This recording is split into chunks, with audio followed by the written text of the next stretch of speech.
Welcome to my YouTube channel, Alfred Atanda, MD, where we discuss hot topics in orthopedic surgery, sports medicine, telemedicine, and other digital health innovations, and vlog about day-to-day life as a physician. Please enjoy the next video, and don't forget to like, comment, and subscribe to my channel.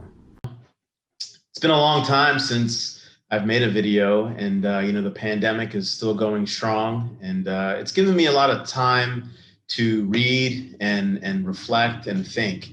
And I came up with an idea for a video because I've really learned a lot about myself over the past several months. I've learned about myself as a person, myself as an orthopedic surgeon, but also myself as a father and a brother and a friend. And I wanted to share an analogy I came up with that kind of resonated with me about how I want to live my life a little bit better. So as you can see here on my computer screen, I have a picture of a very large cruise ship. I know it seems silly to be talking about a cruise ship, but please bear with me.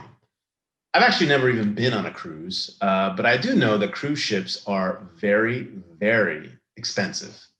They're enormous. They take a lot of time and energy to build, to maintain. The staff that you have to put on a cruise ship, and the gasoline and the technicians to maintain the motor and the engines and all of the stuff that powers a cruise ship is even beyond me as to how much it would cost. I actually have no idea, but I'm assuming it probably costs millions of dollars.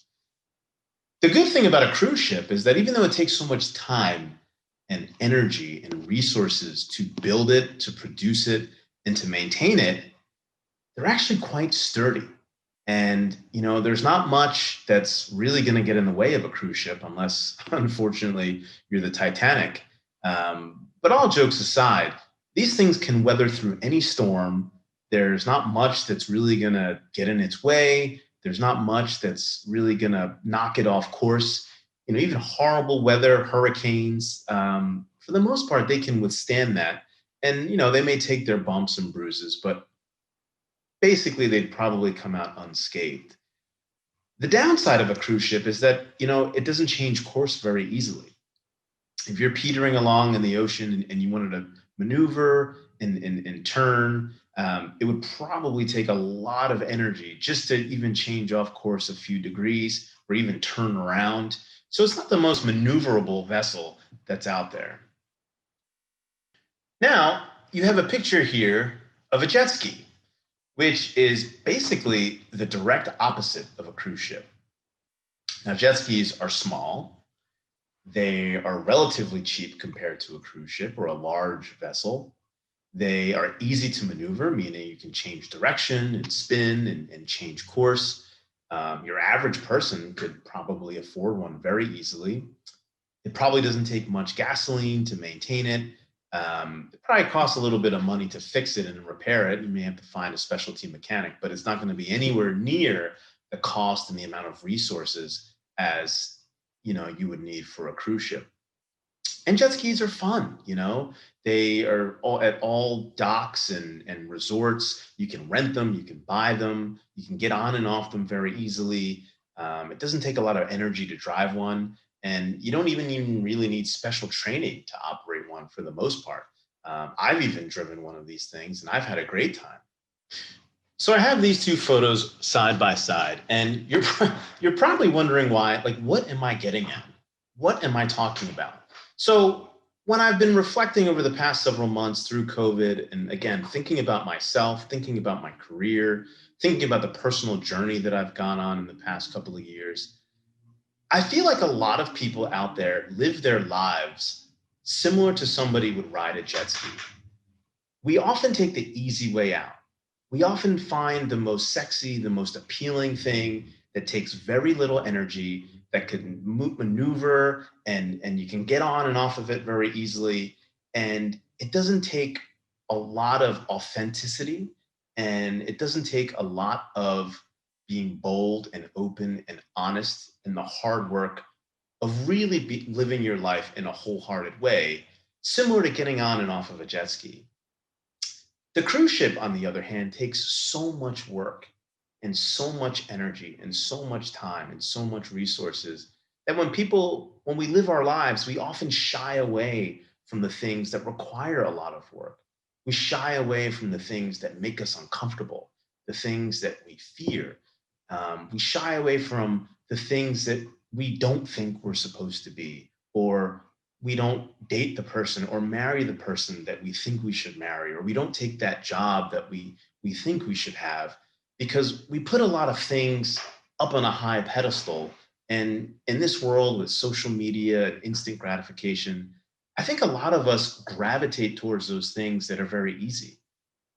But the one thing that you have to realize, just like with the jet ski versus the cruise ship, those easy, quick things that are superficial, don't require a lot of work, they're not going to be able to weather this true storms that life often throws at us.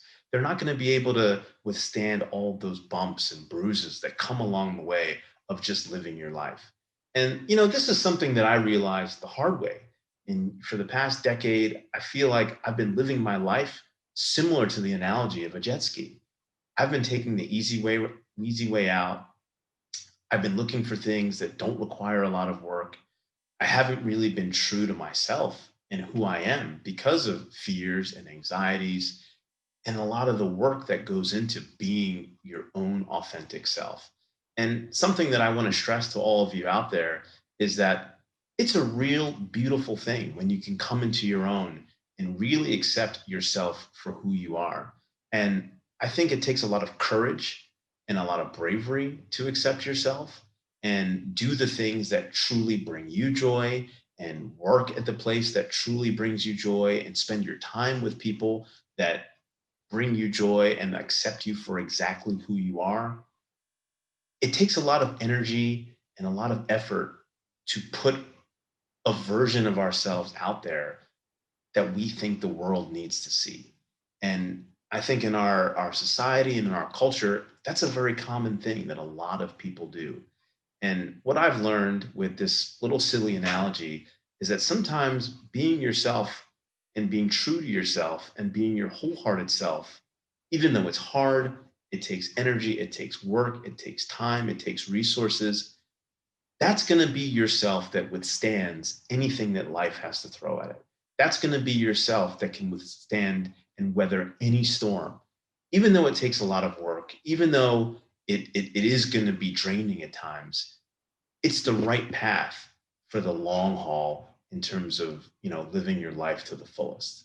And again, whether it be yourself, whether it be working at a job that allows you to be yourself, whether it be marrying or dating somebody that allows you to be yourself, that you can be yourself with, a lot of those things are scary. And we often shy away from the discomfort of being ourselves. But I think it's the best way to go. And there's been a lot of authors who have written about this. There are a lot of other YouTubers and people doing podcasts about this. And I never really believed it until I went on this personal journey and really discovered who I am and really became comfortable with who I am. And I'm finding that a lot of other parts of my life are falling into place now that I'm being authentic and living a wholehearted life. So, in closing, I would just like to say life is very hard. And I think we make it harder on ourselves by shying away from the discomfort and the fear and the anxiety and the insecurities and trials and tribulations and all the things that life have to offer us. And take it from me, I've spent a large part of my life not necessarily being true to myself and being my true self and letting my true self be seen by the world. And it is, seemingly easier to be superficial and put the version of yourself out to the world that you want everybody to see or that you think everybody should see. But in the long term, bearing yourself to the world and being proud of yourself and being content with yourself and allowing the world to see you for who you truly are is going to be way more beneficial in the long run. And that's something that I've learned over the past several months. And I just wanted to share that with everybody at home. So I hope it resonated with you. I hope you enjoyed this video, and thanks for listening. Have a good day.